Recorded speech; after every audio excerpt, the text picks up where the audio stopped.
Stop it, Teen Ninja. Get some help. Stop it. Get some help. Can't stop me now. Hey, what's up guys, it's Mark Yoon, and today I'm bringing you another hopefully exciting video. So what I got for you today is a little bit of a rant because one of my favorite fighting games has become inundated with the bad kind of microtransactions, and the fees are irreprehensible. It is ridiculous the things that they are asking of you, especially when you put out $60+ for their game. And of course what I'm talking about today is Dead or Alive.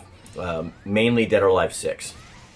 So I know this has probably been covered a bunch, but like Dead or Alive has been one of my favorite fighting games since Dead or Alive 1 on the Dreamcast. Like I've loved playing the game. It's one of my favorite games to play fighting wise, and it just feels like they understand that there's a fan base there, and that's why they're doing this. I'm going to be showing a bunch of images on the screen as well as gameplay from Dead or Alive 2, Dead or Alive 5 Last Round, and from Dead or Alive 6. And you're going to be actually seeing in this video what I'm talking about from Dead or Alive 6, because I'm going to go into the specific mode. As well as show an article talking about like how to unlock costumes and such, and people that are unhappy with the way that it's going. I think I took some screenshots from Steam from people in the comment sections. So first and foremost, let's go back to the beginning. Dead or Alive 1 obviously is basic, but once you got Dead or Alive 2 Hardcore, they had a ton of costume options in the game for the characters, and you can unlock them from various ways. And then Dead or Alive 3 did the same thing. Dead or Alive 4 was only an Xbox 360, but it did the same thing as well.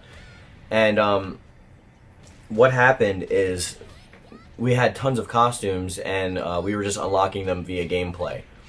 But along comes Dead or Alive 5. So Dead or Alive 5 gave us the option of buying in character packs, which most people passed on because, especially me, I bought it first on PlayStation 3, but then I bought it again on PlayStation 4.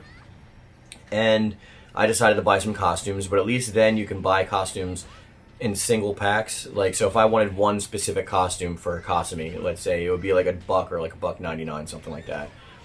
And that's fine with me because I'm not really caring about getting the same costume theme set for like all the characters. Like, I got a bunch of the Halloween costumes and like some bikinis and stuff like that, but I wasn't interested in everyone having a specific costume, especially because I don't play as everyone. I utilize a good chunk of the cast, but there's some characters that I just don't get into using, like Genfu or Elliot or something like that. So it's just ridiculous because the costumes were always based on a reward system, and this is where it makes me annoyed. So I can understand having some costumes as DLC post-launch. I get that. Even though Last Round should be the definitive edition of the game with no DLC because of the fact that you've already bought the game before, and now you're buying the game a second time. Actually, I believe there was two different versions of the game. I think there was Dead or Alive 5, and then there was another Dead or Alive 5, and then there was Last Round. And just like with the Street Fighter games, when they come out with these new iterations, they usually include all the prior DLC that wasn't in there before. But that's not the case with Dead or Alive. They give you some stuff, but then they just give you all these character packs that you're supposed to buy. And these things aren't cheap, especially on Dead or Alive 6, which is where we get to like right now. If you go to Dead or Alive 6 and you go to the store, and I'll show you some PlayStation Store stuff, these packs can range anywhere from $75 to like $99. I've even seen some for like $108.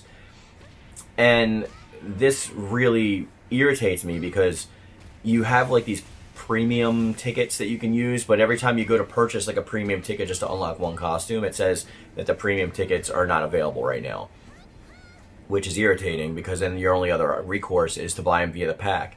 And there is a few costumes you can unlock in the game, but let me tell you that process. So you have to literally go to a specific mode. You can't unlock them with points or in-game stuff like that. You have to go to a specific mode called DOA Quest. And in DOA Quest, you're going to have stars and missions. Like, let's say, I'm going to show them on the screen, but let's say dodge an enemy attack by sidestepping 2 times. Landing 60 damage in a combo, or landing 2 supers, something like that. So your goal is within the time limit to clear the quest and to unlock these stars. And there's different tier missions for the stars. But do you get a costume for clearing all 3 stars in the mission? No. What you get is costume parts. So let's say you clear all 3 stars and you get like 400 costume parts for, let's say, Hitomi. And then you go to Hitomi's, her character customization screen where you actually unlock said costumes. And you'll go down and see how many points you have out of so many points. So we got 400, right? Awesome, that's great. Oh no, it costs 1,000 to unlock it. So now you can't even just do that right away because you have to beat all the first tier stars until you unlock the second tier stars. So now you're playing with a bunch of characters that you probably don't even care about or want costumes for, just so that you can get the one costume for the one person that you want. And do you get to pick the costume that you want? Sorry, no. The parts are actually allocated randomly, so you don't even get to choose which costume you want to unlock with those points. Like, those points just go to random costumes. So let's say I want like the crop top for Hitomi, and or like her jeans costume. All right, I'm gonna push for that. But oh no, I unlocked her overalls. You know, it's like, it's really, really weird the way that they did it, and I feel like it's a money manipulative tactic to get you to buy those packs. And then some of the costumes that they offer for DLC, they don't even offer you to unlock them within the game. It just straight up says DLC. You can unlock them with premium tickets again, but then whenever you press premium tickets, it says the store's closed, and I'll show it on the screen. It's just something that is really irksome to me, because Dead or Alive is a long-standing fighting series, and it's one of my favorites. And it's not just because I like the waifus. It's I like the fighting mechanics. I like the grappling mechanics. I like how fast and fluid everybody is. I like some of the characters' teleportation techniques. I like the tag battle mechanics where you can tag in and out and use like special tag combos. I love the combo strings. I love the juggling. The music in Dead or Alive is one of my favorite video game soundtracks of all time. These are just a few reasons why I like the game. And yes, some of the characters I do like. And I won't lie and say that waifus don't play a part, because, like, I mean, who's not going to play as pretty people in a game? But it's just really irksome to me that they're going to kind of pull the rug out from under you and be like, you can unlock costumes this way for the entire existence of the Dead or Alive franchise. But no, now once we've gotten to the newer age consoles, we're going to force you to pay them from via DLC. And I don't know anyone who's crazy enough to buy one season session for $99.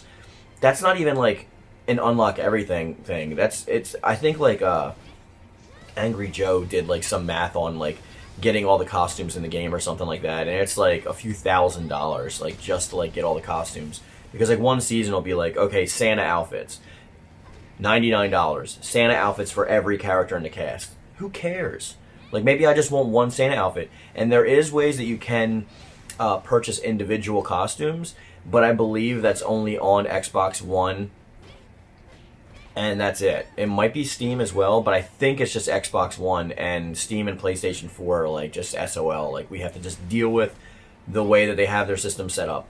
Maybe they had like an agreement with them. I don't know why. I mean, Dead or Alive has been long-standing on Xbox before PlayStation. I believe Dead or Alive 2 was on Xbox first. Dead or Alive 2 Hardcore was on Xbox first. It had the pack, the double pack with Dead or Alive 1 and 2 in it. And then Dead or Alive 4, like we said, was an exclusive for Xbox 360, and that stayed an exclusive. You can't get it on the other consoles. So I guess I can kind of see why they would push for you to be able to have that option, but it's such a weird option to be like, hey, buy on Xbox and you can buy the individual costumes instead of breaking the bank. So what I have on this now is Dead or Alive 5. I got like a full team of cast of roster with a bunch of cool costumes. And Dead or Alive 6, I got like one costume for like one character since the game's been launched, and I have the special edition. So it's ridiculous. And this is something that they need to change in the future, and I hope with the next iteration of Dead or Alive, with maybe Dead or Alive 7, that they actually do change this. Otherwise, I don't know if there's going to be a Dead or Alive 8, or if it's going to continue, because like the fan base is pretty mad, and I can totally get on board and understand why. And I really, really hope that they actually take these criticisms to heart and try their best to make their core base happy. And it's not even an esports thing, because Dead or Alive's not that popular for esports, so I don't know why they're trying to do this kind of stuff. It's just a manipulative money-grubbing tactic at this point, and I'm not really happy about it. And Dead or Alive is their core thing right now. They haven't made a Dead or Alive Extreme Beach Volleyball in a while. They haven't made a Ninja Gaiden in a while, so maybe that's why. Maybe they're trying to like get all their money from this one resource and destroy their own game. I don't know what they're trying to do. But it's just like yesterday when I was talking about Street Fighter. I played Dead or Alive 5 last round way more than I played Dead or Alive 6. Like, I played Dead or Alive 6, like, sporadically here and there, but it's mainly to do the story and try some of those costume missions, but it's just, like, it feels like an intentional way to extend the gameplay time, the lifetime of the game, artificially, because who's really going to sit there and play the costume section for hours upon hours upon hours upon hours, like, on to infinity just to unlock one costume for one character? They're gonna bust out their wallet and they're gonna pay like $75 to $100 just to get them for everybody and be done with it. And I feel like that's disingenuous and disgusting. If I didn't pre-order the game, I would have probably not gotten it, but it's Dead or Alive, it's got my heart, so I did. But I don't want to make this video too long because it takes a really long time to upload. So what we're going to do is we're going to end it right here. Be sure to check out my description box for everything, all the links you need to follow and people to follow. But in the comment section down below, I want you to tell me your Dead or Alive experience. I want you to tell me how you feel about this, and do you feel taken advantage of from this new money-grubbing tactic that they've been utilizing since the PlayStation 3 era. With that being said, guys, we're going to bring this video to a close. Thank you for watching.